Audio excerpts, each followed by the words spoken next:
Et reprenons là où nous nous étions arrêtés, à savoir la philosophie du jeûne du Ramadan selon le Coran. Et nous étions en train de discuter sur le Coran, de la nécessité de le lire, de lire son contenu, et d'arrêter ces débats un peu inutiles entre spécialistes qui empêchent au fait de lire le contenu, quoi. Bon. Et sans plus tarder, nous allons passer sur le passage qui vient après, en l'occurrence euh, le mois du Ramadan. Le mois du Ramadan, pourquoi ce mois? Vous l'avez compris, il s'agit du fait que le Coran y a été révélé. Mais surtout, j'aimerais plus m'étaler un peu sur comment est-ce qu'on décrète que le mois a commencé. C'est un débat. Un débat un peu inutile, un peu futile, hein, qu'on peut, qu'on peut éviter. Je n'ai jamais eu l'occasion de m'exprimer publiquement sur le sujet parce que j'estime que ce sont des questions de détail qui ne méritent pas un débat en tant que tel et donc pas une intervention de ma part, d'autant que beaucoup de gens ont discuté là-dessus, il y a eu une pléthore de commentaires, des polémiques, etc. etc. Bref, moi je suis de ceux qui ont jeûné le mercredi et non pas le jeudi, parce que j'ai décidé, c'est mon opinion depuis fort bien longtemps, de suivre le calcul astronomique et de ne pas suivre les opinions des uns et des autres qui souvent sont plus le reflet de positions politiques et politiciennes que fondées sur des arguments. Donc, شهر رمضان الذي أنزل فيه القرآن هدى للناس وبينات من الهدى والفرقان فمن شهد منكم الشهر فليصمه. Et celui donc qui est témoin, qui est présent au moment de la venue de ce mois, qu'il le jeûne donc. Comment déterminer ce mois? Normalement, c'est lorsque le mois vient. Comment est-ce qu'on sait que le mois est venu? Lorsque la nouvelle lune naît. Comment est-ce que nous savons que la nouvelle lune naît? Auparavant, c'était par la vision oculaire, donc on essayait de voir dans le ciel, ou on calculait astronomiquement. Il y a des gens qui étaient capables de calculer comment dire, la naissance de la lune, puisque la lune et le soleil, selon le Coran, sont fondés, sont selon des vogues, selon des calculs bien précis.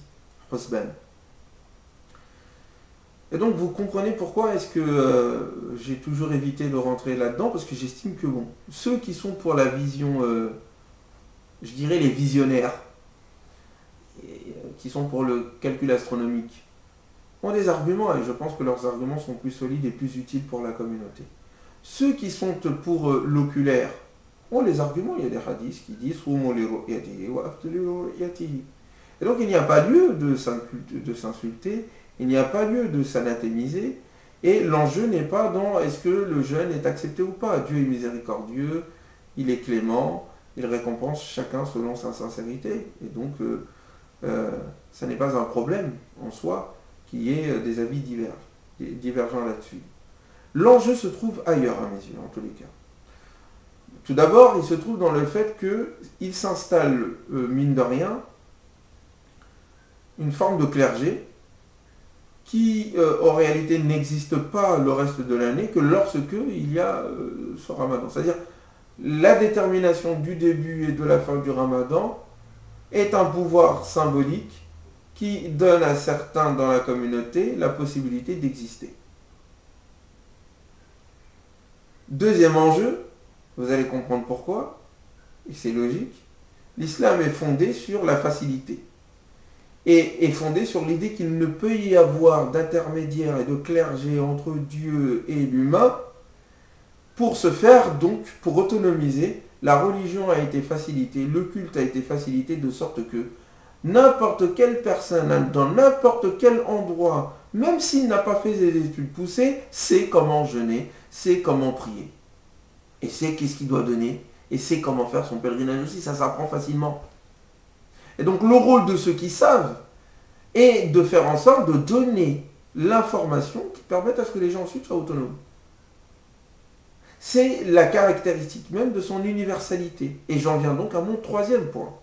C'est-à-dire que l'enjeu le troisième enjeu se trouve dans la capacité ou pas à la communauté musulmane, à la religiosité musulmane, de se dépasser et de passer vers la maturité cosmique, qui est l'objectif coranique du Coran, la communauté, a une visée universelle. Le message a une visée universaliste et cosmique. La majorité de l'humanité fut atteinte lorsque la révélation coranique mit un terme au cycle de la prophétie, en indiquant que l'humanité est assez majeure et que donc il n'y a plus besoin de prophètes et que la révélation ultime qui résume toutes les autres religions est suffisante et interpelle l'ensemble des esprits et des consciences humaines. Il suffit de lire et de comprendre et de méditer, de regarder l'univers, de regarder la révélation. Et donc de ce fait, il y a une prochaine étape qui est celui de l'universalité cosmique, où il s'agira de l'époque ou de l'étape où l'ensemble de l'humanité aspirera à une unité qui permet sa diversité, une diversité qui trouve en son cœur, où la diversité des cultures et la diversité des religions trouvant en leur cœur ce que confirme le Coran, à savoir la religion naturelle de la fitra. C'est cette étape vers laquelle nous devons partir. Or, les blocages de la conscience musulmane aujourd'hui, symboliquement parlant, est dû au fait qu'elle s'accroche à des formes particulières anciennes, quelquefois bonnes, quelquefois juste adaptées, et quelquefois même falsifiées et déviantes. Elle s'accroche à cela en indiquant que c'est cela l'islam, et refuse de viser son esprit, de viser son objectif tel que la révélation nous l'indique, et de trouver donc les nouvelles formes qui correspondent à cette nouvelle étape. Voilà où nous en sommes aujourd'hui. Au fond, cette histoire d'oculaire et de visionnaire a la même résonance et la même importance, à des degrés moindres sans doute, en tout cas une certaine importance, et du même acabit que le fait de changer de qibla. Rappelez-vous, la qibla qui était vers Jérusalem et qui change vers la Mecque est le symbole d'un changement radical. C'est-à-dire, nous dépassons les religions particulières, juives et chrétiennes, fondées sur la tribu et fondées sur la religion, la communauté unique qui rentrera au paradis, et donc qui est extrêmement régionaliste et tribale, vers la religion cosmique et universelle, qui vient fonder une communauté qui n'est pas qui est une communauté mondiale et universelle, et ensuite le symbole de Makkah, le symbole de la Kaaba, et ensuite qui permet à ce que nous puissions atteindre la visée cosmique qui était celle de la première révélation depuis Adam, et que vient confirmer l'ultime révélation. Donc, la question du changement de mode de fixation de la date du mois de Ramadan et de sa fin est du même registre. C'est-à-dire que la vision, la visée cosmique et universaliste est plus en accord avec le calcul astronomique. Parce que le calcul astronomique, c'est un calcul auquel tout le monde peut avoir accès. Le fait de se restreindre à la vision oculaire est une restriction des potentialités de l'islam vers la version ancienne qui lui fut donnée durant l'époque médiévale d'une part, et qui permet en fait la mise en place de clergé et la mise en place d'une forme de troupeau, d'une moutonisation de l'esprit musulman. Au lieu de donner les clés de compréhension à chacun pour pouvoir se déterminer et de donner des critères objectifs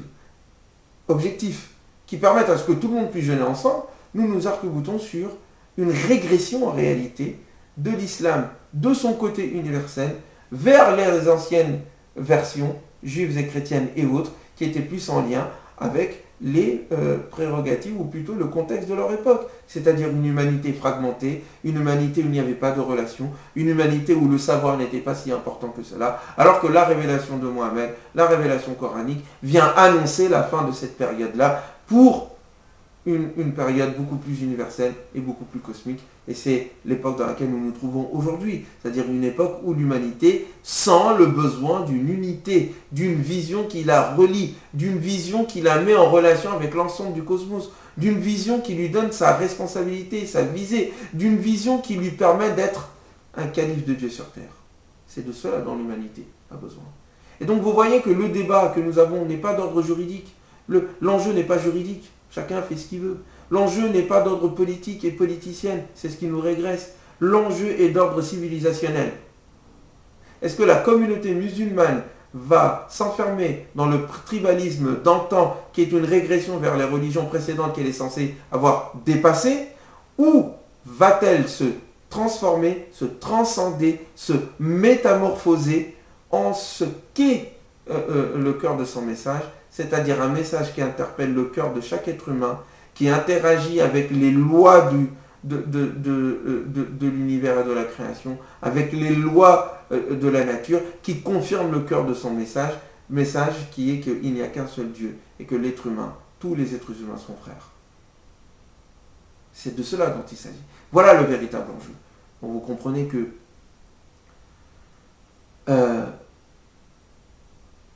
quand je dis qu'il y a une forme de moutonisation, c'est de cela dont je parle. Qu'il y a une forme d'établissement d'un clergé, c'est de cela dont je parle.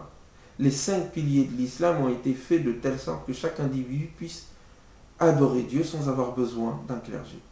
Et que s'il y a unité, c'est une unité qui est concertée, qui est l'unité des gens intelligents, et non pas l'uniforme des gens conformistes et qui suivent. L'un nous libère et nous met en relation directe avec Dieu et avec notre liberté, et nous fait acteurs de notre religiosité.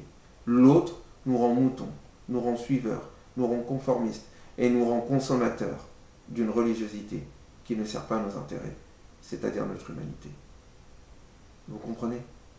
Donc du coup, je m'excuse auprès de ceux et celles qui, à un moment donné, m'ont indiqué que lorsque j'ai écrit un petit texte en disant que je félicitais ceux qui décidaient d'être libres et de ne pas suivre le clergé et le troupeau, et ils sont accrochés au mot troupeau en indiquant que je les avais insultés. Loin de moi cette idée. Et je m'excuse si certaines personnes l'ont compris ainsi, mais bon, quand on veut trouver la petite bête, il suffit de la chercher. Mais en tous les cas, je m'excuse, le but, c'était pas cela. Le but, encore une fois, c'était d'indiquer cette vision coranique où notamment il demande à ce que nous ne demandions pas à notre prophète, nous ne l'appelions pas Ra'ina, notre berger, ou ait égard de nous. Dans les deux cas, il s'agit de la mise en place, c'est une terminologie issue des gens du livre, juifs et chrétiens, qui indiquait qu'il y a une élite qui doit avoir tous les égards, Ra'ina, et il y a des communs, un troupeau, qui sont des ouailles. Et toute la terminologie des gens du livre, juifs et chrétiens, indique cela. Et c'est la mise en place de fait d'un clergé qui s'accapare l'interprétation et qui va habiller la simplicité de la religion qui est fondée sur la fitra, la nature originelle, qui va l'habiller d'une terminologie alambiquée, hyper compliquée, un langage restreint où on te fait croire qu'il faut des années d'études pour comprendre le cœur de ce qu'elle est censée interpréter. Vous avez compris qu'elle l'interprète à ce moment-là. Parce que l'interprétation, pour que le clergé puisse exister, il faut rendre obscur le message. Il faut le compliquer. De sorte qu'il n'y ait qu'une élite qui puisse dire ce qu'est la vérité. Et donc s'accaparer l'esprit des gens. Et donc s'accaparer symboliquement le pouvoir. Et donc politiquement, économiquement, les biens des gens. Ils disent le bien pour s'accaparer les biens. Dieu donne le bien et en fait un don accessible à tout le monde afin que les biens puissent être aussi accessibles à tout le monde. Vous comprenez? Donc malheureusement, tous ceux qui ont débattu sur ces sujets-là n'ont jamais indiqué cela. C'est ça le vrai enjeu. Que quelqu'un jeûne jeudi ou mercredi, que Dieu accepte. Mais que la communauté prenne décision et position pour faire son unité et aller vers le sens du cosmos et de l'universel coranique. Voilà le véritable enjeu. Il est symbolique. Et le symbolique, c'est ce qui fonde les civilisations. Quand le symbole se tue, quand le symbole dévie, quand le symbole s'estompe, La civilisation n'est qu'un cadavre, est un cadavre d'individus, de tribus, qui se traitent le chignon et qui se laissent dominer. Shahru Ramadan, donc il s'agit de ce mois du Ramadan, alladhi unzila fihi al-Qur'an, dans lequel le Coran fut révélé, hudan lin-nas wa bayyinatin min al-huda wal-furqan, faman shahida minkum ash-shahra falyasumhu, et que celui donc qui est témoin et qui est présent durant ce mois, falyasumhu, qu'il le jeûne. Wa man kana maridan, et celui qui est malade, aw ala safarin, ou qui est en voyage, fa'iddatun min ayyamin ukhra. Je vous avais dit que cette répétition a sans aucun doute un secret. Je n'ai pas de certitude dans ce que je pense pour l'instant. Je dirais même que je ne sais pas vraiment. Soit nous disons qu'il est venu confirmer ce qui a été dit plus haut, soit nous disons, comme certains, qu'il s'agit d'une abrogation. C'est-à-dire qu'il dit tout simplement que maintenant, il s'agit juste de remplacer les jours manqués par d'autres jours. Je vous avais indiqué dans la précédente vidéo qu'il ne s'agit pas de cela. Bref. Mais j'en profite pour répondre à une question à laquelle je n'ai pas l'habitude de répondre. En fait, je n'aime pas répondre à ces questions. Moi, je trouve que, il faut autonomiser les gens. Donner toutes les réponses, c'est pas bon. Quelquefois, il faut poser plus de questions que de donner des réponses. Ça autonomise les gens.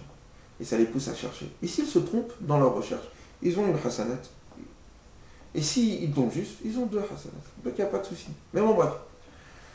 Beaucoup de gens me posent la question à savoir, oui, mais pour ce qui concerne les femmes, il est demandé, traditionnellement, nous disons que nous avons reçu comme enseignement que lorsqu'une femme est dans sa période de menstrue, elle n'a pas à jeûner, obligatoirement. Elle n'a pas le droit de jeûner. Et qu'elle doit remplacer les jours qui sont manqués. Il en va de même pour les femmes qui ont eu un enfant. Durant l'écoulement, toute la période de l'écoulement du sang, maximum 40 jours pour certains. Je ne suis pas médecin, donc je ne vais pas rentrer là-dedans. Elles ne doivent pas jeûner aussi à cette période. Et donc j'ai des personnes qui m'interpellent. Plusieurs fois, je n'ai pas répondu. Certaines, j'ai répondu vite fait pour leur demander ce qu'elles pensaient. Et elles disent que, ne voyant pas explicitement cela dans le Coran, elles ne voient pas pourquoi est-ce qu'elles devraient ne pas jeûner. Et elles indiquent aussi que c'est lié avec la maladie, puisque en fait c'est la maladie. Elles disent en fait, on peut peut-être voir que le Coran condense cette question féminine dans le fait de la maladie, quelqu'un qui est malade, donc il ne jeûne pas. Et donc les femmes ayant leur période, eh bien, leurs règles, eh bien, elles n'ont pas à jeûner parce que c'est considéré comme une maladie. Et elles disent donc que moi je ne me sens pas malade, donc moi je préfère jeûner. Bon.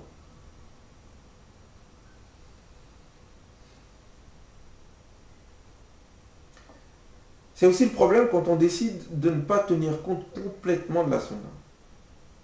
C'est-à-dire que, moi encore une fois, je suis très critique, vous le savez, sur les hadiths. Un hadith qui va à l'encontre du Coran, pour moi, c'est pas un hadith. Ça ne fait pas partie de la sunna.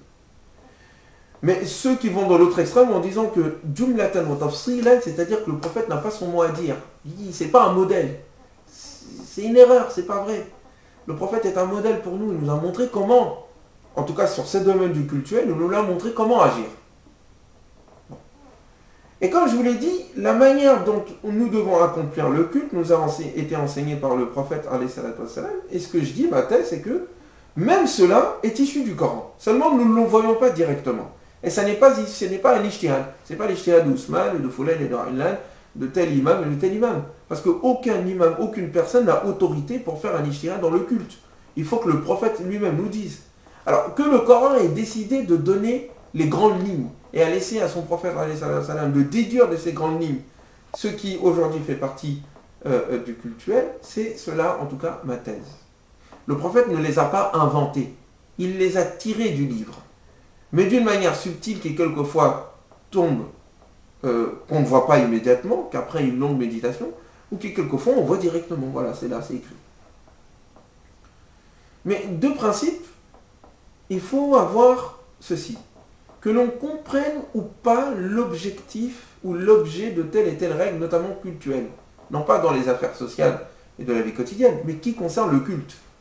Qui ici n'est pas lié aux réalités, à des causalités d'ordre social, politique, psychologique et autres. Ça n'a rien à voir. C'est Dieu qui a décidé, pour ceux qui y croient, d'être adoré de la sorte. Avec bien sûr pour objectif de nous améliorer, éthiquement parlant, moralement parlant, spirituellement parlant.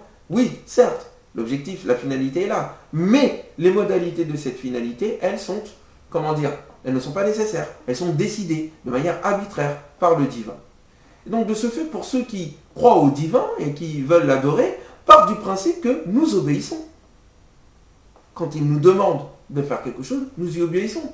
Et c'est par sa miséricorde, bien sûr, qu'il nous indique les finalités de ce qu'il nous ordonne. Mais par principe, nous obéissons. Donc j'aimerais que ça soit clair. Pour qu'ensuite, on puisse réfléchir sur est-ce que oui ou non, il faut que les femmes cessent de jeûner et de prier, parce que la prière est aussi. Moi, j'avais certaines élèves, quand j'enseignais à Orléans, Rachida d'ailleurs et d'autres, qui m'ont indiqué et qui m'ont poussé à beaucoup réfléchir sur le sujet. En disant, c'est vrai, si c'est pas écrit dans le Coran et que le hadith qui nous est donné est un hadith ahad, c'est-à-dire c'est une seule personne qui nous l'a rapporté, en tout cas pas un nombre nombreux et suffisant, comment on fait pour tenir? Donc ça m'a poussé à beaucoup réfléchir et j'ai trouvé un certain nombre de réponses que je vais vous exposer. Mais ce que j'essaye de dire tout simplement, c'est que l'on connaisse ou pas la raison. Le principe ici, c'est de dire nous obéissons. Sinon, la foi n'a pas lieu d'être. Ça, c'est un premier élément. Deuxième élément, nous devons vérifier si effectivement le prophète, Dieu et donc le prophète, nous l'ont indiqué. Si ça n'est pas indiqué par le prophète Mohammed, à ce moment-là, et donc par Dieu, à ce moment-là, effectivement, il n'y a pas d'obligation de suivre. Il ne s'agit pas d'obéir à Fulan et Illan. Mais par contre, il s'avère que c'est vrai. On doit suivre. Et troisièmement, donc, si nous nous rendons compte que c'est ce qu'il faut faire parce que cela nous a été demandé et que les preuves ont été établies que cela nous est demandé, essayez de comprendre quel est l'objectif et d'où est-ce que le prophète l'a tiré. Allez, ça va passer. Je ne trouve pas directement d'informations dans le Coran, même s'il y a des éléments qui me permettent de dire c'est ici. C'est de là, je vais en parler tout à l'heure, c'est de là dont le prophète, c'est à partir de là que le prophète a tiré cet enseignement-là. Mais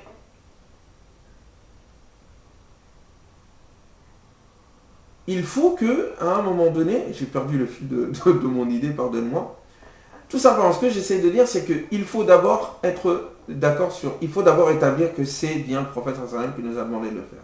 Deuxièmement, comment cela s'établit-il? Soit c'est dans le Coran directement, soit c'est par une pratique unanime. Je ne vais pas rentrer dans les hadiths parce qu'il n'y a pas de hadith mutawatir. Bon, mais s'il y a un hadith mutawatir, c'est-à-dire une vingtaine, une centaine de compagnons qui nous ont rapporté cela, mais en réalité c'est plus que ça parce que c'est pas suffisant. Un mutawatir en réalité, un hadith ou un propos ou une pratique du prophète qui est unanimement apporté, il n'y a pas possibilité de compter le nombre de personnes. C'est un nombre illimité. Donc quand on dit qu'il y a 10 ou 20 quand on commence à compter, c'est pas un mutawatir ça. Un mutawatir, c'est quelque chose qui nous est venu d'une manière tellement évidente, si totale, de la part de toutes les générations, depuis le début de l'islam jusqu'à aujourd'hui, qui fait qu'il n'y a pas de doute dessus. Vous voyez ce que je veux dire? Le Coran, c'est ce cas. Toutes les générations de tous les musulmans, de toute la terre, de toutes les sectes possibles, sont unanimes sur le fait qu'il y a un Coran il y a une révélation qui s'appelle le Coran et que nous avons sous la main. Nous n'avons pas d'époque connue dans l'histoire de la civilisation musulmane sans la présence du Coran. Ça, c'est unanime. Vous voyez? Le fait qu'il s'appelle Mohammed, c'est unanime aussi. Il n'y a pas à chercher qui l'a dit, Fulan et Illan. Dès lors que vous commencez à chercher qui l'a dit, Fulan et Illan, ça n'est pas unanime. Très bien. La prière, pareil. C'est que la prière telle que nous la faisons, le jeûne pareil d'ailleurs aussi, la prière telle que nous la faisons aujourd'hui, toutes les communautés musulmanes, dans toutes les générations, dans toutes les contrées, dans toutes les obédiences, dans toutes les sectes, font la prière ainsi. Il y aura peut-être quelques détails qui vont changer, ça et là. Mais vous verrez, cela ne fait pas partie des piliers de la prière. Mais le fait de réciter le Coran, de se tenir debout, de s'incliner, de se prosterner, de dire Subhana Rabbi al-A'la, etc., etc., toutes ces choses-là sont unanimes. Unanimes dans la pratique. C'est qu'il n'y a même pas besoin de quelqu'un qui nous dit Fulan a dit. C'est que tous les musulmans ont vu le prophète faire ainsi, et tout le monde a prié ainsi, et c'est comme ça depuis le début. Alors, je sais bien que ceux qui sont férus de critiques historiques vont me dire oui, mais il faut le texte. Non, il y a d'autres sources dans l'histoire qui ne sont pas que du texte. Les pratiques collectives sont aussi des sources historiques. Quand en français tout le monde s'accorde pour dire que le ciel, ce truc qui se trouve en haut c'est le ciel, que quelqu'un ne vienne pas me dire dans quel endroit c'est écrit. Ça fait partie du langage, c'est pas le dictionnaire qui détermine cela, le langage, c'est le langage qui a déterminé le dictionnaire. Vous comprenez? Ce ne sont pas les livres qui ont déterminé la prière. C'est la prière collective qui a déterminé ce qui se trouve dans les livres. Donc il ne faut pas inverser les rôles. Vous comprenez? Donc voilà pourquoi est-ce qu'encore une fois, je reviens sur quand les gens disent oui, les sciences sociales, j'étais en train de discuter avec un imam,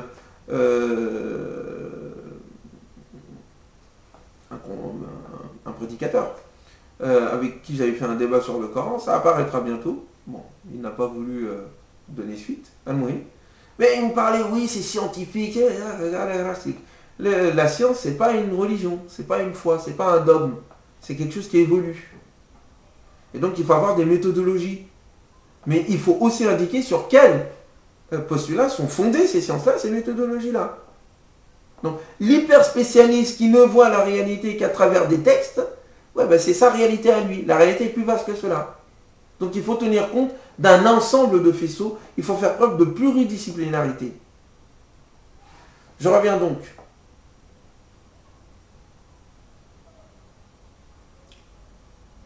Est-ce que le fait que les femmes ne prient pas et ne jeûnent pas durant cette période, est-ce que c'est quelque chose qui est inscrit dans la conscience collective musulmane qui fait que toutes les femmes musulmanes du monde entier, c'est-à-dire, je n'ai pas quelque chose écrit dans le Coran, directement en tous les cas.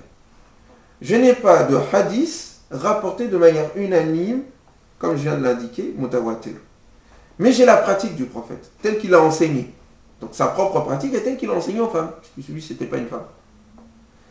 Est-ce que nous avons, dans l'histoire, un événement, une époque, une communauté, voire même une opinion, qui, d'une manière ou d'une autre, est venue indiquer ou venue pratiquer la chose autrement? C'est ça ma question. Je me souviens quand je discutais avec ma sœur Rachida, donc l'une de mes élèves, elle me disait oui, mais les musulmans ont pris ça des juifs. Parce que dans la religion juive, il y a une certaine vision très négative des menstrues quand les femmes ont leur période, d'après ce qui est dit, j'ai pas lu directement ça dans la Torah, donc faut que j'aille vérifier. Mais d'après ce qui est connu, d'après ce que j'ai lu dans différents livres, elle est éloignée. Elle doit prendre tes affaires et puis s'éloigner, et puis quand elle est purifiée, elle revient. Vous voyez ça par exemple aussi dans certains endroits en Asie, je crois en Inde, où quand les femmes ont leur menstrue, bon, bah, elles sont complètement éloignées, faut même plus la voir, quoi. Faut pas la toucher, c'est impur et compagnie, etc. Nous, on n'a pas ce délire-là. Les menstrues féminines sont un signe de fécondité et de vie. C'est la preuve qu'elles peuvent encore avoir des enfants. C'est lié avec la natalité. C'est pas sale en soi. C'est pas ça. C'est pas impur, symboliquement parlant. C'est juste qu'on ne peut pas prier dans cette période, selon ce que nous avons hérité. Nous allons voir si c'est vrai ou pas. Mais on ne peut pas prier et on ne peut pas jeûner. De même que l'homme ne peut pas prier après avoir eu une relation charnelle ou après avoir eu certaines pertes d'ordre sexuel. Je vais dire le mot comme ça, vous comprenez où je veux en venir.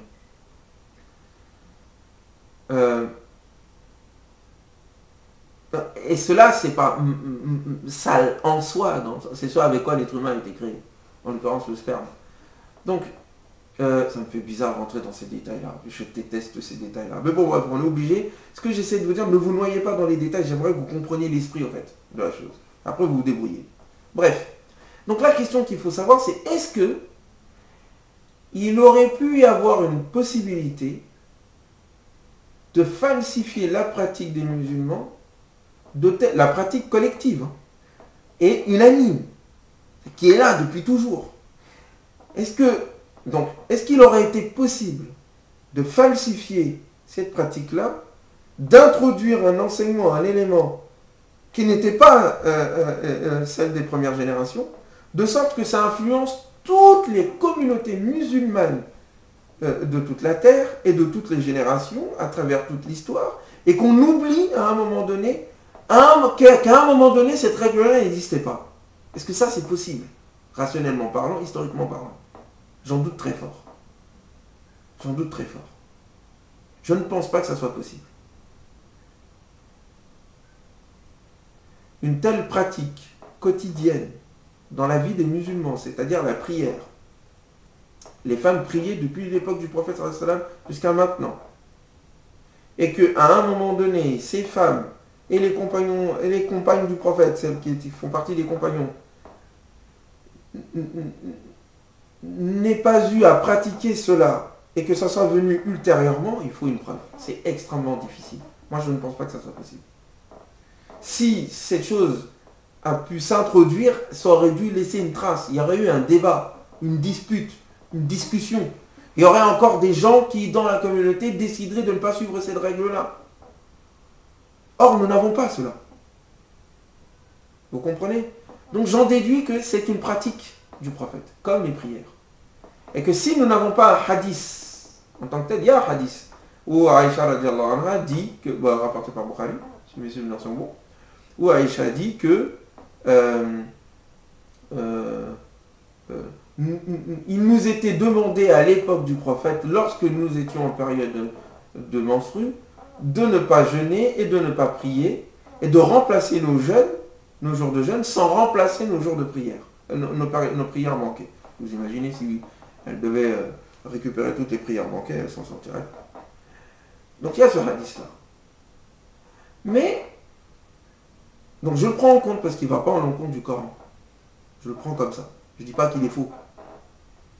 Ça, c'est un premier élément. Deuxième élément, ce hadith-là vient accréditer, et être accrédité plutôt par une pratique que nous avons. Donc la question c'est, donc je dis que forcément ça, il y a une origine prophétique et coranique là-dessus. D'où est-ce que le prophète a tiré ça du Coran? C'est là où je voudrais en venir. À la base, peut-être que je devrais parler de cela ultérieurement. Mais comme cette question m'a été posée pendant le Ramadan, puis j'ai même une sœur avec qui j'ai échangé sur Facebook, qui m'a fait part de son opinion là-dessus. Je lui ai demandé ce qu'elle en pensait avant de donner mon opinion. Et en fait, je ne l'ai pas donné. Et donc si elle regarde, elle va découvrir mon opinion. Et bon, elle m'a dit que ça c'était sa vision à elle, et qu'elle avait décidé de continuer de jeûner, et que l'essentiel était que Dieu la sincérité, que Dieu accepte son jeûne. Bon, j'espère que Dieu acceptera son jeûne. Mais je pense que le jeûne, comme la prière et autres, a pour condition la décision d'obéir. Bien sûr, elle est là, elle a obéi. En tout cas, elle a obéi selon ce qu'elle pensait être la vérité. Que Dieu accepte, en tous les cas. Mais, revenons sur ce propos. Moi, je pense, et Dieu est plus savant, que le Coran, que le prophète l'a indiqué. En fait, que le Coran l'a tiré du Coran. Et c'était le débat que j'ai eu avec les sœurs de ma classe, qui m'a poussé à aller plus loin. J'ai failli basculer dans leur opinion, pour vous dire la vérité. Puis ensuite, j'ai cherché, je me suis dit, ah non, en fait, c'est pas en lien avec la maladie.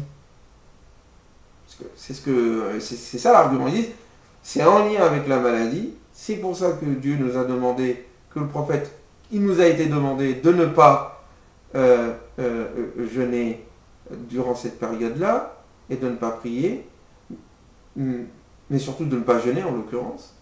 Et donc, moi, je ne me sens pas malade, donc je peux jeûner. Mais qui vous a dit que c'était en lien avec la maladie? D'ailleurs, avoir ces menstrues, c'est pas une maladie. C'est naturel même. C'est le contraire, même si on ne les a pas. Bon, je ne suis pas une femme, mais bon, je pense que quand une femme ne les a pas, elle s'inquiète. C'est en lien avec la natalité et la sexualité, à mon avis. Et c'est évident. Pourquoi est-ce que je dis ça? Il y a 3 passages du Coran qu'il faut relier.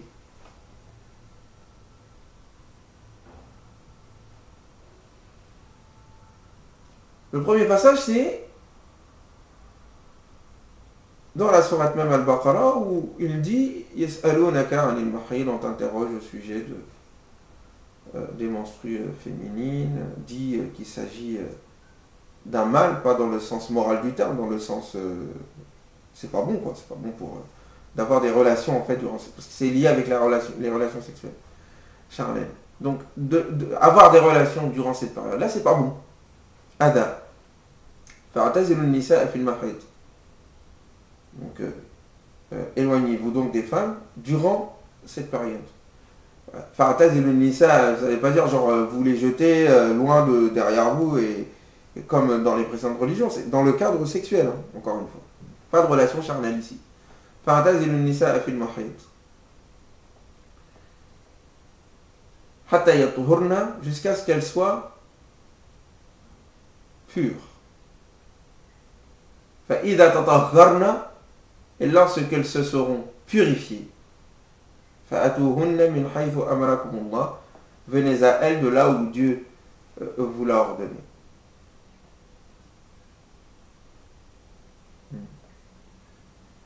Nisa'ukum, vos femmes sont pour vous un jardin. Fa'tu harthakum, votre jardin, champ de labour. Fa'tu harthakum, venez à votre jardin, anna shi'tum, comme il vous plaît. Certains ont pris ce passage-là en disant, vous voyez, c'est une manière de traiter la femme comme une moins que rien, comme une chose. Certains ont même pris de ces passages-là en disant que ça voulait dire que on pouvait violer les femmes. Bon. Ça n'a rien à voir. Il est en train de donner une parabole par rapport à la réalité de la relation sexuelle entre hommes et femmes. C'est la même réalité qu'il y a entre le ciel et la terre. Le ciel fait descendre de l'eau qui féconde la terre, et de cette terre sort une diversité magnifique de cultures de toute beauté. C'est le même phénomène qu'il y a entre l'homme et la femme. C'est juste ça, hein. C'est pas autre chose. Et puis ça indique la possibilité, la liberté d'être inventif dans cette activité qui est une activité belle, faite d'amour et de créativité et de création. Donc c'est un aspect positif en fait et pas un aspect négatif. Et c'est parce qu'on a l'esprit tourné et mal tourné qui font qu'on interprète les choses ainsi. Bref, je reviens. Donc, lorsqu'elles sont pures, lorsqu'elles arrivent à leur pureté et qu'elles se purifient, approchez-vous d'elles. Très bien. Il y a l'idée donc d'éloignement, l'idée de pureté et de purification. Deuxièmement, dans la sourate An-Nisa, si mes souvenirs sont bons, Allah subhanahu wa ta'ala dit ô vous qui avez la foi, n'approchez pas la prière, la taqrabu as-salata wa antum sukara hatta ta'lamu ma taqulun wa la 'abiri sabil. N'approchez pas de la prière alors que vous ne savez pas ce que vous dites, vous êtes ivre, jusqu'à ce que vous sachiez ce que vous dites. Ni non plus lorsque vous êtes voilà junuban, voilà, c'était le passage que je cherchais. Voilà junuban, ni en état de junub. Je vais venir là, on va y venir après. Junub veut dire ceux qui comment dire, c'est le terme qu'on utilise pour dire quand quelqu'un est impur, dans le sens charnel du terme. Après avoir eu une relation intime avec son épouse ou son époux, on est en état de janaba, de junub. Très bien.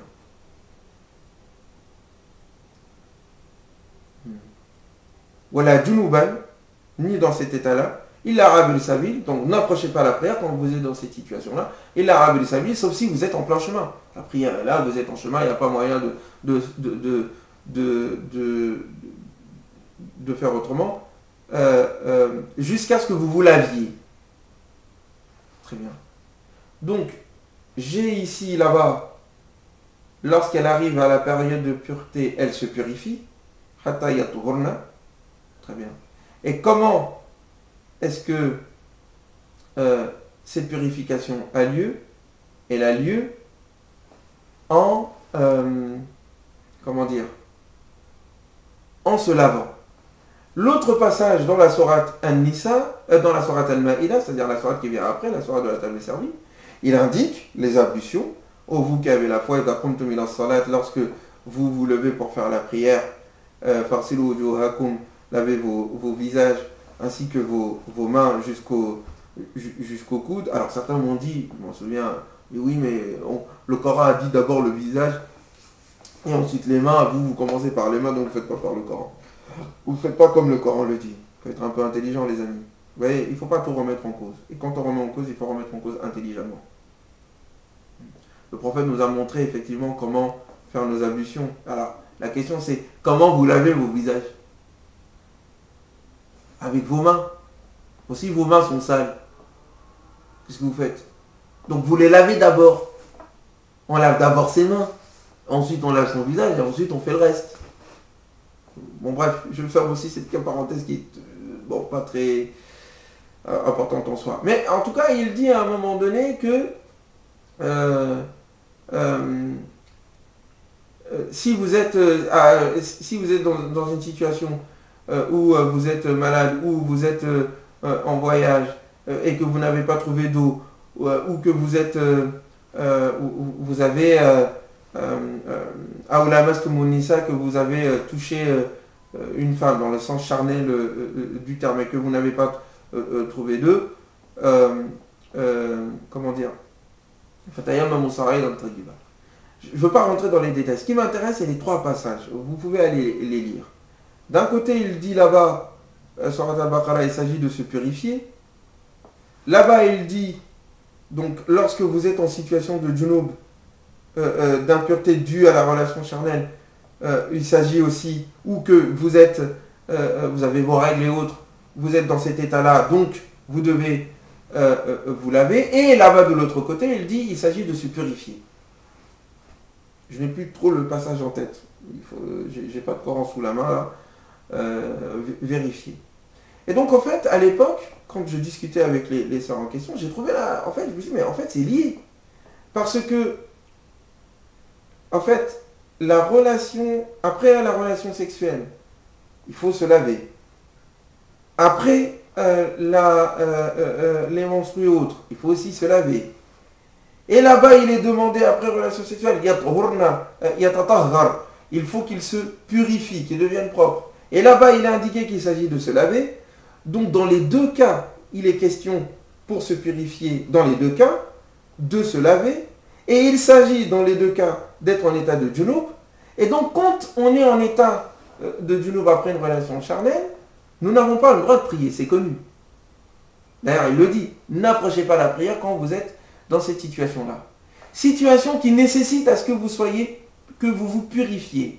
Or, cet acte de purification est celle-là même qui est demandée aux femmes lorsqu'elles sont dans cette situation-là. Donc, ça sous-entend que le premier cas où, après relation sexuelle, il faut se laver car on est en état de junub, et si on ne se lave pas, on n'est pas purifié, et si on n'est pas purifié, on ne peut pas se laver, c'est le même cas qui est dans le cas de la situation des femmes. Donc on comprend pourquoi, en tout cas, c'est comme ça que je le comprends, Allah A'lam et Dieu est plus savant, on comprend pourquoi est-ce que dans ces situations-là, de même que quand l'homme est en état de janaba, en langue arabe, il ne peut pas prier ni jeûner avant de s'être lavé. Il en va de même, dans ces situations-là, des femmes. avant qu'elle ne soit purifiée. Et qu'elle se purifie. C'est juste ça. Donc on comprend en fait que c'est ma méditation et ma réflexion. Quand on relit ces passages-là, on voit qu'il y a des points communs, qu'ils correspondent aux mêmes problématiques, que les mêmes terminologies s'interchangent ici et là, et que l'un explique l'autre et que l'autre explique l'un. Et donc on comprend pourquoi, et c'est comme ça que je le comprends, Allah A'lam, vous n'êtes pas obligé de me suivre, mais on comprend pourquoi donc le prophète en a saisi, on a compris que lorsque la femme est dans cette situation-là, elle n'a pas à jeûner, elle n'a pas à prier non plus. Pourquoi? Parce que l'homme aussi, dans son cas spécifique bien sûr, il n'y a pas de règle pour les femmes, pour les hommes, il n'y a pas de montre pour les hommes, mais dans son cas à lui, lui aussi il n'a pas à jeûner, lui aussi il n'a pas à prier tant qu'il ne s'est pas purifié. Mais dans le cas de la femme, la purification doit attendre une certaine période. Il faut qu'elle devienne pure pour ensuite se purifier. Alors que pour l'homme, il n'y a pas d'attente. Il a juste à se purifier, c'est-à-dire à se laver. Est-ce que vous comprenez? Bon, c'est un peu compliqué, je déteste rentrer dans ces détails-là, mais vous ne trouverez pas ça effectivement dans les livres. Désolé, pardon. Mais je ne suis pas là pour vous répéter ce qu'il y a dans les livres. Voilà. C'est une réflexion que je vous délivre. Dites-moi ce que vous en pensez. Ça peut faire objet de réflexion. Mais en tous les cas, c'est la première fois et la dernière fois que j'aborde ce genre de sujet-là. Je ne l'aborderai plus.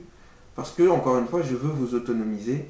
Et j'ai pas envie de rentrer dans les détails qui cassent le dos et qui nous empêchent de voir l'essentiel. Vous comprenez? Voilà. Mais revenons donc. Pourquoi est-ce que je n'aime pas les détails? Et pourquoi est-ce que j'estime que ça casse le dos, ça alourdit le fardeau?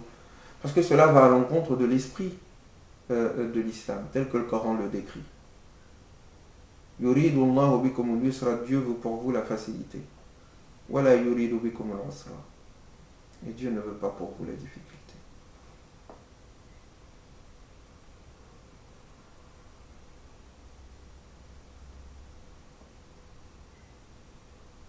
Quel amour, quelle clémence, quelle attention. Yuridu Allahu bikum al-yusra, Dieu veut pour vous la facilité, wala yuridu bikum al-usra. C'est ce qui résume l'ensemble. Le but du Coran, c'est pas de nous fatiguer. Moi, je vois que quelquefois, il y a des personnes qui, dans leur religiosité, ils sont en train de souffrir. Mais tu dis, mais c'est pas le but. Ça sert à rien. Et donc, la difficulté vient du fait qu'on s'impose des choses qui vont au-delà de notre nature et de nos capacités. Ça n'est pas l'objectif du Coran. Et qu'on rentre dans des détails qui alourdissent le culte. Ça n'est pas non plus l'objectif du Coran. L'objectif est de faciliter les choses, de nous purifier, de nous aider à nous améliorer. Et pour ce faire, d'alléger le joug sur nous. De nous donner, bien sûr, forcément, des exercices spirituels, des obligations à faire pour pouvoir, être digne de notre humanité et du don divin. Mais ces obligations et ces devoirs qui nous sont donnés ne visent pas notre souffrance. Il faut bien le comprendre, mes chers sœurs et frères. Dès lors qu'il y a souffrance, dès lors qu'il y a gêne, il n'y a pas islam. Il faut lever la gêne, il faut lever la souffrance. C'est une règle que je vous donne. Ce n'est pas la mienne, c'est celle du Coran. Et il n'a rien mis qui soit en lien avec la gêne dans votre religion. Non. Pourquoi? Parce que c'est la religion de la nature humaine fondamentale. Faites entendre.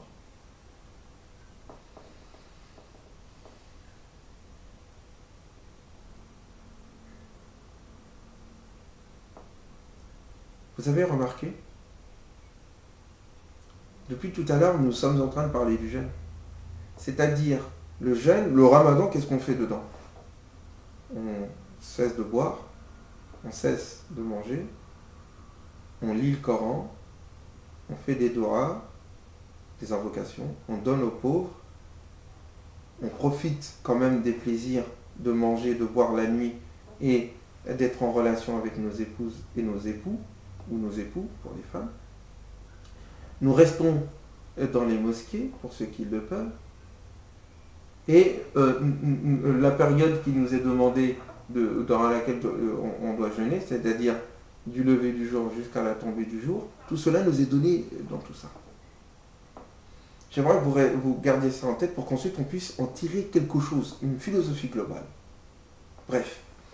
Donc le passage qui vient après, c'est « Wa idha sa'alaka ibadi anni » Et si mes serviteurs te demandent à mon sujet, t'interrogent à mon sujet, « Fa inni qarib » Je suis proche.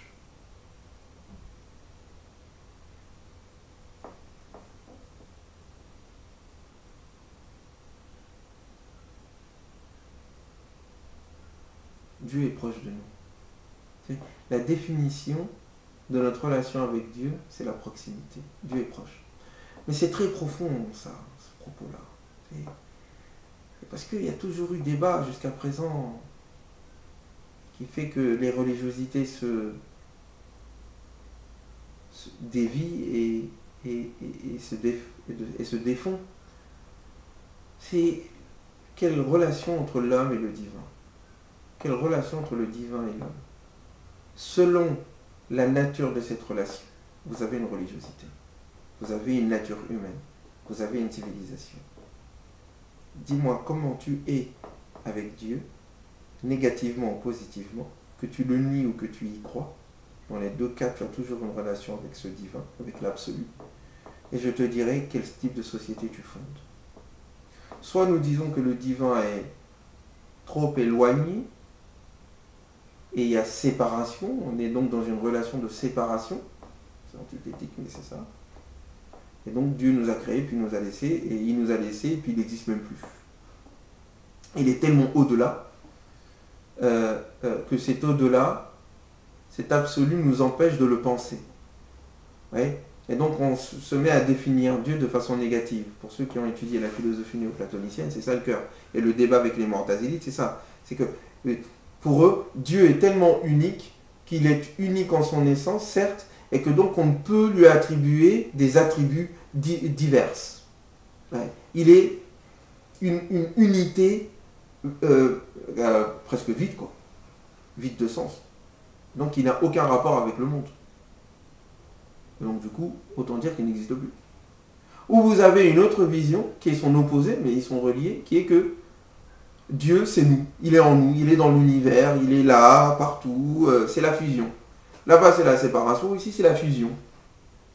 Bah, si c'est la fusion avec tout ce qu'il y a autour de nous, autant dire qu'il n'existe pas, et qu'il n'y a que ce qui est autour de nous. Dans les deux cas, on arrive au même résultat. C'est le reniement et la négation du divin qui est au-delà, de l'au-delà, et la restriction à ce monde-là.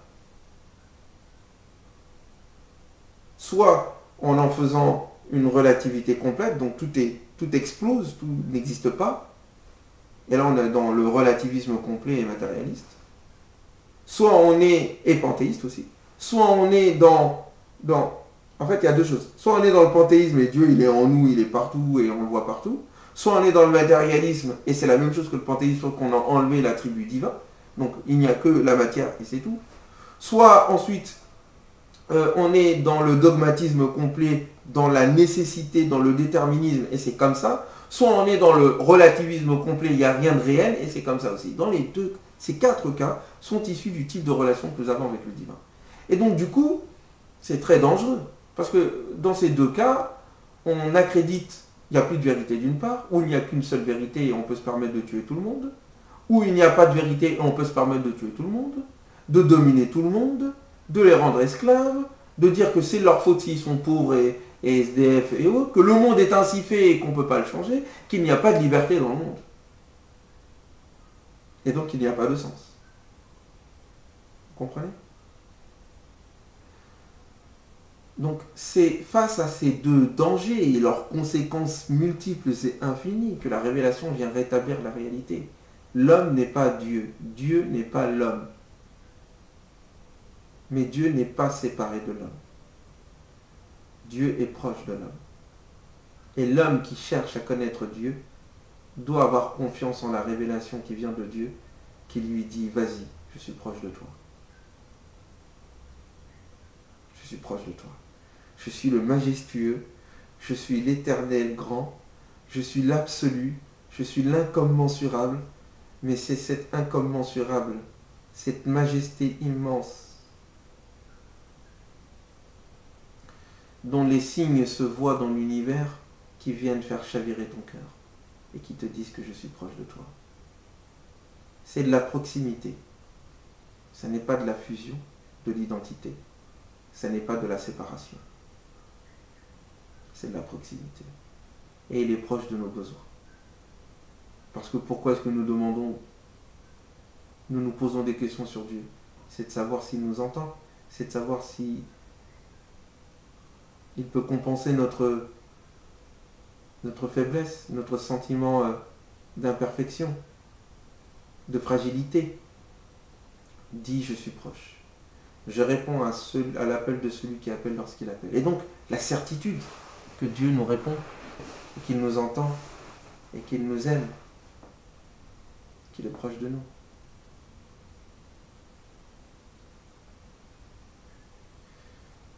Mais cette proximité est telle, quelqu'un pourra dire, mais s'il est proche, comment ça se fait qu'on ne le voit pas, on ne le sent pas?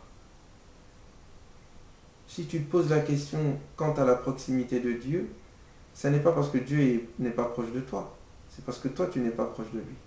C'est parce que nous ne nous rendons pas compte de sa proximité que nous ne sommes pas proches de lui.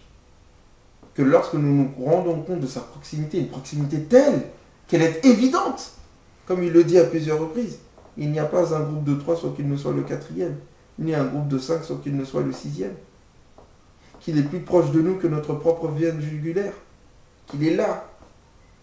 Mais cette proximité est telle, comme diraient les grands savants comme Razali ou d'autres mystiques, la proximité de Dieu, sa lumière est telle et tellement permanente qu'on finit par ne plus l'apercevoir, sauf si nous avons le cœur purifié. Ah, vous comprenez? Le jeûne, le fait de donner, le fait de réciter le Coran, permet de nous sentir proches de lui, dans sa proximité avec nous, et donc de faire des invocations qui permettent d'être exaucés. Vous voyez la suite logique, comment c'est beau? Je jeûne pour atteindre la piété. Cette piété me fait donner aux pauvres. Elle me fait lire le Coran. Et elle me fait rappeler sa présence. Et donc, je me rends compte de mon besoin de lui et de sa miséricorde et clémence infinie. Je lui demande son soutien. Et la réponse est directe. Elle ne peut pas ne pas être. Parce que c'est Dieu le proche.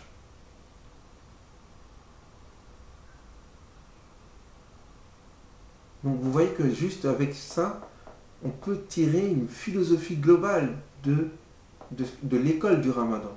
Que cela est censé faire naître en nous le sentiment de l'incommensurable et de l'au-delà, du divin, de sa majesté. Le sentiment de la relation avec lui. Mais ce qui nous empêche d'être en relation avec lui, ce sont les erreurs, ce sont les péchés, c'est l'orgueil, c'est le fait de s'affadir, le fait de se réduire à nos besoins, de se réduire à ce monde restreint, de se réduire à nos limites, de se réduire à nos limites, nous fait perdre de vue le divin illimité. Et donc le fait de jeûner, d'avoir foi en lui, de jeûner, de nous faire prendre conscience de sa présence, et de donner aux pauvres, de réciter le Coran, de faire des invocations, c'est tout cela qui nous permet de nous élever vers lui.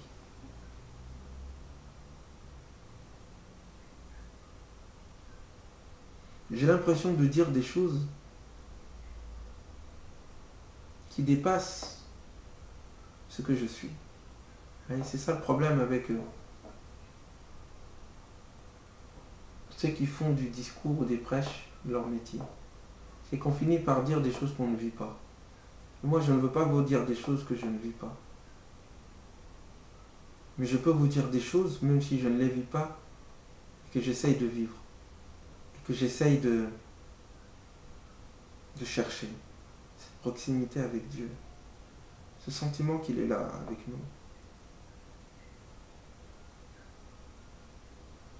Qui fait que, en réalité, on se rend compte que ce sont nos péchés, nos erreurs, qui nous empêchent de le voir. Il y a des fois, par exemple, où vous êtes dans une ambiance, dans une situation où ça fait longtemps que vous n'avez pas fait d'erreur ou de faute. Vous êtes resté une semaine sans faire de péché. Alors un mois, c'est un miracle. Alors un an, c'est la sainteté. Mais que vous vous retrouvez dans cette situation, vous sentez dans votre cœur qu'il y a une sensibilité, vous êtes plus sensible qu'auparavant.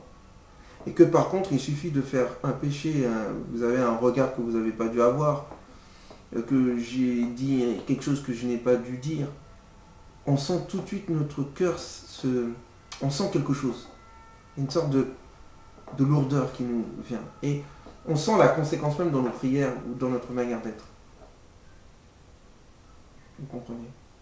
Le jeûne entier du mois du Ramadan, c'est cela. C'est quand on arrive à restreindre au maximum les occasions de faire des péchés, mais des fautes. Mais surtout à multiplier les occasions à faire le bien. Ça nous élève parce que le cœur se purifie. Et le cœur se purifiant peut refléter la lumière divine. Et la lumière divine se reflétant, nous sommes encore plus sensibles à sa proximité, plus sensibles à sa présence. Et cela étant, nos invocations sont plus exaucées. Nous sommes beaucoup plus conscients de lui. Nous l'aimons parce que nous savons qu'il nous aime. Et lorsque mes serviteurs te demandent à ton sujet, il n'y a pas besoin d'intermédiaire. Il n'y a point besoin que tu répondes. Je disais quoi tout à l'heure?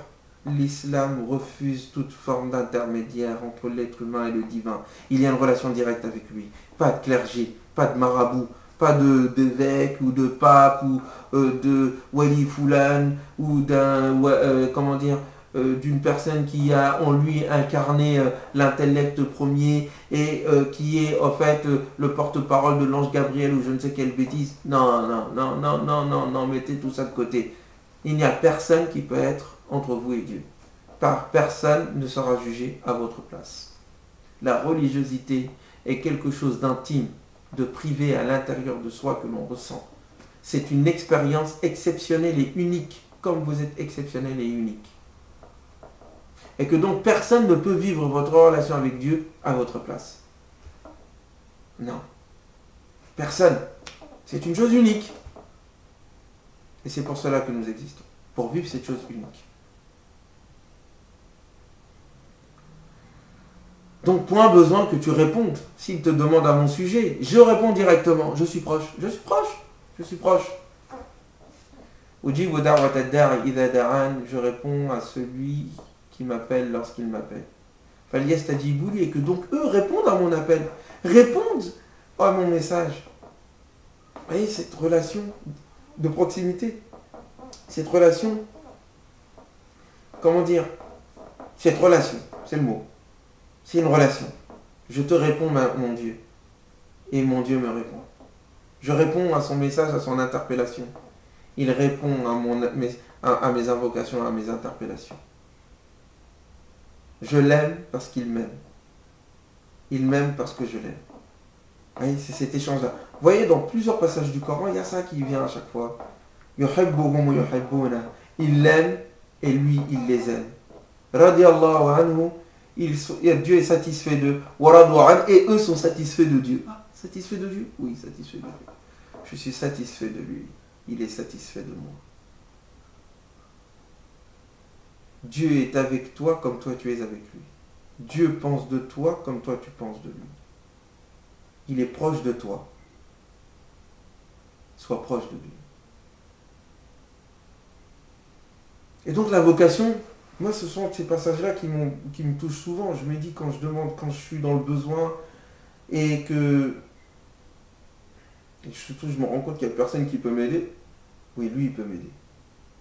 Et donc tu fais de la carette et tu demandes à Dieu de te soutenir. Et il te soutiendra. Il l'a dit, je réponds à l'appel de celui qui m'appelle lorsqu'il m'appelle. Et qu'il me réponde donc, et qu'il croit en moi, afin qu'il puisse trouver la voie et la guidance. Vous voyez? On continue, c'est la même chose. Donc, je jeûne, je donne aux pauvres, je récite le Coran durant ce mois, je fais des invocations, Dieu me répond, je réponds aussi à Dieu, et je crois en lui. Et le processus est sain. Les hommes de foi à la fin du processus, les femmes et les hommes de foi à la fin du processus augmentent en foi. Qui croient en moi, afin qu'ils puissent être guidés, afin qu'ils puissent atteindre la conscience intime de Dieu, afin qu'ils puissent être guidés. Parce que la guidance, c'est une chose, c'est un cadeau énorme. Ouais. Déjà être guidé pour demander à Dieu de nous aider, c'est un cadeau des plus magnifiques. Il y a beaucoup de gens qui n'ont pas conscience de la nécessité de demander à Dieu et qui ne savent même pas comment l'appeler.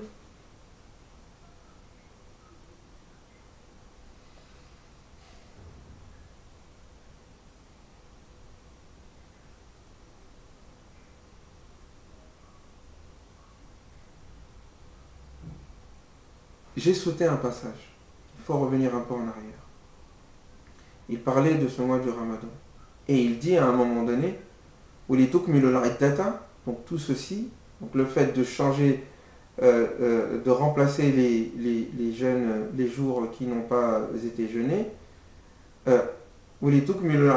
et ceux donc le fait de jeûner, et le fait de les remplacer, et ce afin que vous puissiez accomplir, compléter le nombre de jours déterminés. Et afin que vous puissiez aussi glorifier, chanter la grandeur de Dieu, être conscient de sa grandeur. Et ce afin que vous puissiez être guidés. Je jeûne. C'est pour que nous jeûnons. C'est pour que nous atteignions la conscience intime de Dieu, la piété. Mais c'est pour aussi que nous puissions être conscients de la grandeur de Dieu. Et que nous soyons aussi guidés en conséquence. Ce sont autant de choses qui viennent embellir l'âme, embellir le cœur, l'édifier, édifier la personnalité sur des bases solides qui en font un être merveilleux, meilleur, beau. Voilà l'objectif. Et cela ne peut se faire s'il n'y a pas la conscience de la grandeur de Dieu vers laquelle nous grandissons, vers laquelle nous nous élevons. Ce n'est pas des mots creux. J'essaie de vous dire des choses qui sont de l'ordre du spirituel et du vécu et du sentiment. Mais les mots sont trop faibles pour pouvoir les décrire. À vous de vous débrouiller pour vivre cela. Je reviens donc au passage. Après donc le passage de l'invocation, vous est permis les rapports charnels envers vos épouses durant les nuits du Ramadan. Effectivement, cela auparavant, et là nous avons un texte clair qui l'indique, cela n'était pas possible. Pendant tout le mois, il n'y avait pas moyen d'avoir des rapports sexuels. Et cela était difficile pour certains. Pour beaucoup peut-être. Comme cela l'est encore aujourd'hui pour beaucoup d'entre nous. Et Dieu est conscient de cela. Et Dieu voit cela. Regardez cette proximité. C'est une proximité qui prend en compte la nature humaine. C'est une proximité qui prend en compte la faiblesse humaine. C'est une proximité qui prend en compte nos besoins. Il ne s'agit pas de tuer le besoin. Ce n'est pas une religion monastique. Non. Bien au contraire. Dieu prend en compte ce besoin. Nous avons besoin de manger, nous avons besoin de boire, nous avons besoin de nos âmes pour ceux qui sont des femmes, comme nous avons besoin de nos épouses, de nos femmes pour ceux qui sont des hommes. La relation entre les hommes et les femmes est une relation naturelle d'attirance. Ce n'est pas mal en soi. C'est ce que nous en faisons, de bien ou de mal, qui détermine ensuite ce que ça va être. Et donc, le but du jeu n'est pas de vous rendre difficile. Dieu dit, Dieu sait, il sait que il y a des fois où vous n'arrivez pas à tenir. Voilà. Vous avez votre dulcinée à côté de vous et vous êtes pardonné. Elle non plus d'ailleurs. Mais Dieu est pardonneur. Dieu vous pardonne. Il a accepté votre repentir. Maintenant, à partir d'aujourd'hui, approchez d'elle. Touchez-les. Ayez rapport et relation avec elle. Et profitez, et recherchez ce que Dieu a prescrit pour vous. Oui, c'est une prescription pour nous. Vous comprenez pourquoi est-ce que le prophète disait que celui qui a un rapport, celui qui fait l'amour à son épouse, et vice-versa, c'est comme une adoration. Il n'y a qu'en islam. Encore une fois, je reviens. Je discutais souvent, je suis en ce moment à l'école pratique des hautes études et dans d'autres endroits, des cours sur le soufisme, et comme je fais des recherches sur la pensée de Razali, et j'en profite pour lire tous les grands philosophes à côté de cela, les grands mystiques.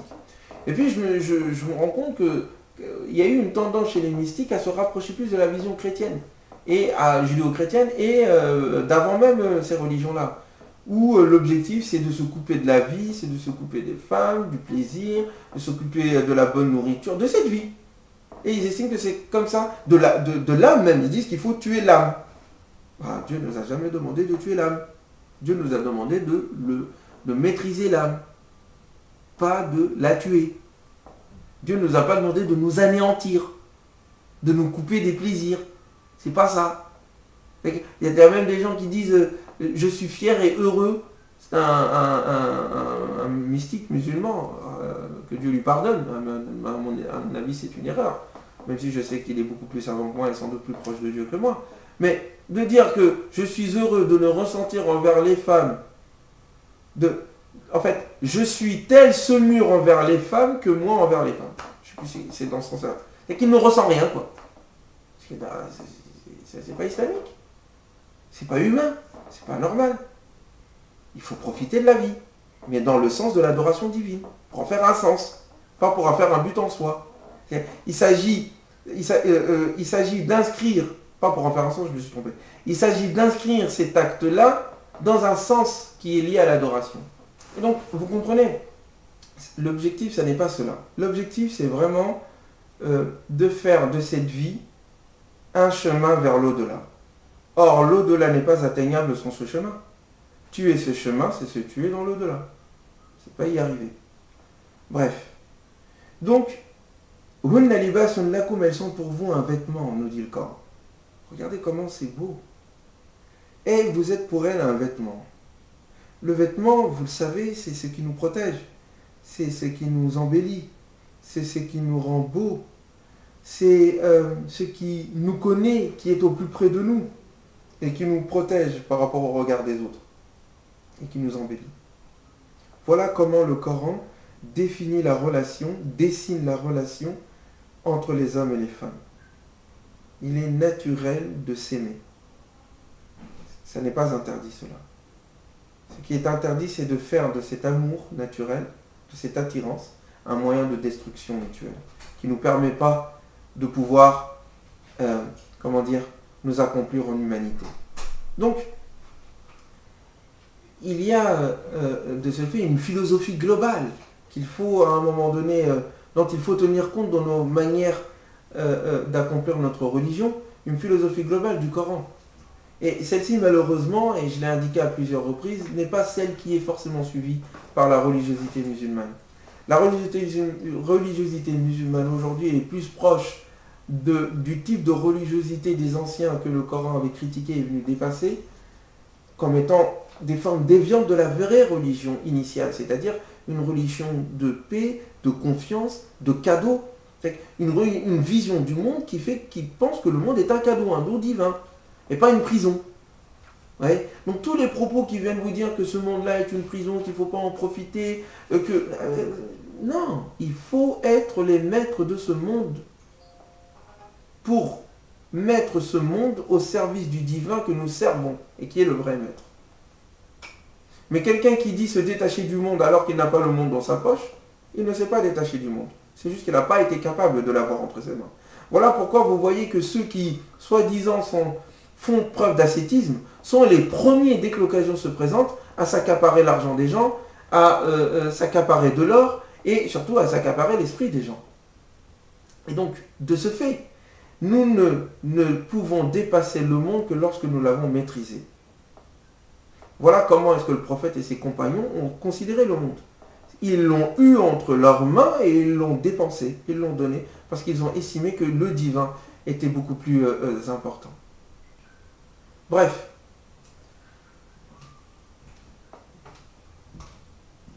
Le propos est clair. La philosophie est là. Il suffit juste de le méditer et de le comprendre. Je continue donc. ثم أتم الصيام إلى الليل. Puis, donc, koulou, mangez donc. À partir d'aujourd'hui, vous pouvez avoir des relations charnelles avec vos épouses et avec vos époux et profitez de ce que Dieu vous a prescrit en cela et mangez et buvez durant la nuit jusqu'à ce que le fil blanc de l'aube se distingue du fil noir de l'aube. Je me rappelle la première fois que j'avais entendu ça quand j'étais jeune, j'étais au Sénégal, je me rappelle. Je pensais directement qu'il s'agissait d'avoir les deux fils. Et après, quand j'ai lisé le livre d'Étienne Diné sur la vie de Mohammed, c'était dans cette période-là, et je me suis rendu compte qu'un compagnon avait compris la même chose, et qu'après le prophète lui avait dit que non, il ne s'agissait pas de cela, il s'agit plutôt de comment, de voir en fait le jour et la nuit se distinguer au moment du Fajr. Et donc cela indique aussi, j'en profite, pour connaître la période à partir de laquelle, le moment plutôt, à partir de laquelle on doit commencer le jeûne. Alors, vous voyez des gens qui se prennent la tête sur le degré, je les ai étudiés d'ailleurs, le 12 degrés ou le 18 degrés au-dessus ou en dessous de l'horizon, à partir duquel on décide de dire que le soleil s'est levé. C'est quelque chose de beaucoup plus simple que ça en réalité. Il s'agit que ça, en fait c'est par rapport à nous. Jusqu'à ce que cela apparaît pour vous, que le fil blanc se distingue du fil noir de l'aube. Il faut que ça soit clair pour vous. Très bien. Il ne s'agit pas de savoir à quel moment exactement le soleil s'est levé, parce qu'encore une fois, ça dépend à quel degré est-ce que nous mettons le cursus. Si c'est 12 degrés en dessous de l'horizon, si c'est 18 degrés, c'est différent. Vous voyez d'ailleurs, il y a des calendriers qui diffèrent. Bon. Pour ma part, encore une fois, je suis pour l'autonomie. C'est vrai que pour des raisons d'organisation du culte, parce qu'on se retrouve tous à la mosquée, etc. Bon, pour cela, il faut une horaire commune. Un horaire commun. Une horaire commune. Bref, j'en perds mon français et mon latin. Bref, une heure commune, pour qu'on puisse se retrouver. Mais cependant, lorsque vous trouvez à la maison, et que souvent il sonne le moment de la fin du soir, quelquefois 15 minutes, une demi-heure avant l'heure exacte du Fajr, vous pouvez continuer à manger, il n'y a pas de souci, jusqu'au moment où vous pensez que c'est bon, le Fajr est arrivé. D'ailleurs, pour un savant comme Ibn Taymiyyah, celui-ci considérait que le Fajr, c'est au moment du Subh, c'est-à-dire au moment où le soleil se lève. Bon, c'est son opinion à lui, elle est minoritaire, mais c'est intéressant. Tout ça pour vous dire que y a des personnes qui se prennent la tête sur le sujet jusqu'à quelquefois s'en rendre malades. Les choses sont beaucoup plus simples que cela. Encore une fois, tant que vous considérez que le Fajr, que l'aube n'est pas arrivée, vous continuez à manger. Quand vous vous rendez compte et que vous estimez que le Fajr est arrivé, eh bien vous arrêtez. C'est aussi simple que ça. Très bien. Donc il continue en disant Wala tubashiruhunna, et ne vous approchez pas d'elles, donc de vos épouses, charnellement parlant. Wa antum aakifuna fil masajid, et que, alors on peut comprendre, alors que vous êtes en état de retraite dans la mosquée, et soyez dans la mosquée. La première version est beaucoup plus proche, mais la compréhension que l'on en a est beaucoup plus proche de la seconde. Pourquoi je dis ça? Parce qu'il est hors de question de penser que l'on peut toucher son épouse charnellement parlant dans la mosquée. Quelqu'un va me dire, oui, mais Tubashir veut dire le fait de toucher la peau. Ben non, parce qu'il l'a dit plus haut. Il a dit, quand il dit, il vous est permis d'avoir des relations charnelles avec vos épouses, il dit, al-ana au maintenant, donc maintenant vous pouvez, bashirurunna, touchez-les. Mais c'est un sens figuré pour indiquer l'acte sexuel. Donc de l'autre côté ici aussi, il dit Wala tubashiruhunna, et ne les touchez pas charnellement parlant, wa antum aakifuna fil masajid, alors que vous êtes dans la mosquée. Or, il est clair que personne ne va faire ce genre d'acte dans la mosquée. Ben non.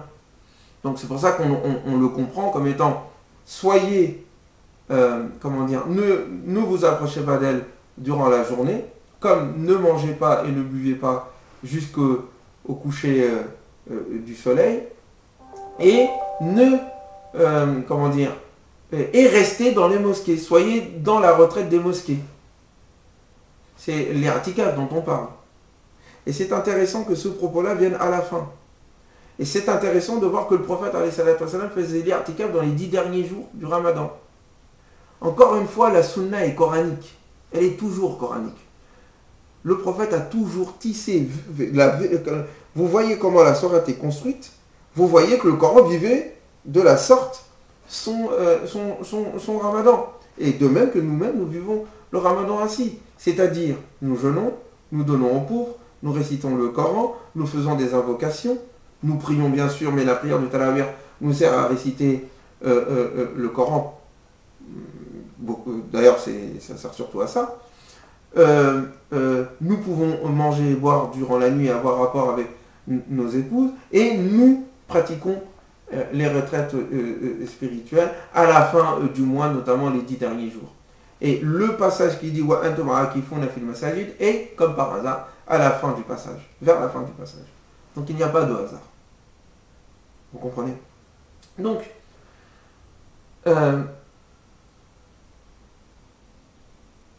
il en va de même aussi. Il y avait une personne qui me posait la question, qui disait oui, mais le Coran dit d'accomplir le jeûne jusqu'au coucher, jusqu'à la nuit.